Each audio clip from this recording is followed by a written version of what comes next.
मैं परमात्मा के रूप के में सबके हृदय में वास करता हूँ।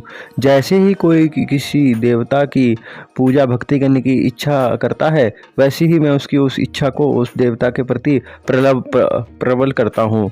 मतलब जैसे ही हम कोई भक्ति करने की इच्छा करते हैं किसी की भी, तो भगवान हमारी इच्छा प्रबल करते हैं।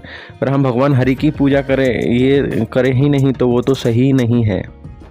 तुम जिस भी देवता की पूजा करते हो मुझ तक ही पहुंचती है, परंतु तुम इसे गलत ढंग से करते हो। ये तो गीता की बात रही। चलिए भागवतम में देखते हैं। जिस प्रकार पेड़ की जड़ में पानी डालने से पेड़ पूरा तृप्त हो जाता है और पूरा खिल जाता है, उसी प्रकार हरि की पूजा करने से, जो सर्वोच्च भगवान हैं, सभी भगवानों की पूजा हो जाती है।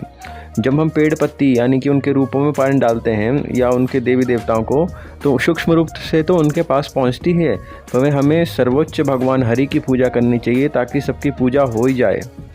हरि भगवान ने कहा, शुद्ध भक्त सदैव मेरे हृदय में रहते हैं और शुद्ध भक्त के मैं सदैव हृदय में रहता हूँ।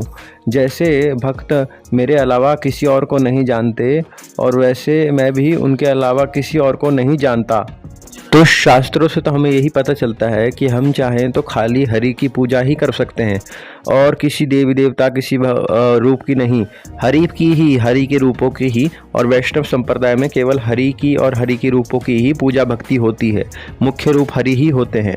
अब कुछ संप्रदाय में हरि के अलावा किसी रूप की पूजा नहीं होती, उसी के भगवान हरि की मूर्ति में उनके मंत्रों का आवाहन कर देते हैं। कुछ संप्रदाय में होती है तो उनको आचार्य माना जाता है या वैष्णव ही माना जाता है उनके अलग रूपों को, और उनके भक्त या उनका गुणा रूप माना जाता है। तो संप्रदाय के हिसाब से हम जैसा चाहे वैसा कर सकते हैं। हरि बोल।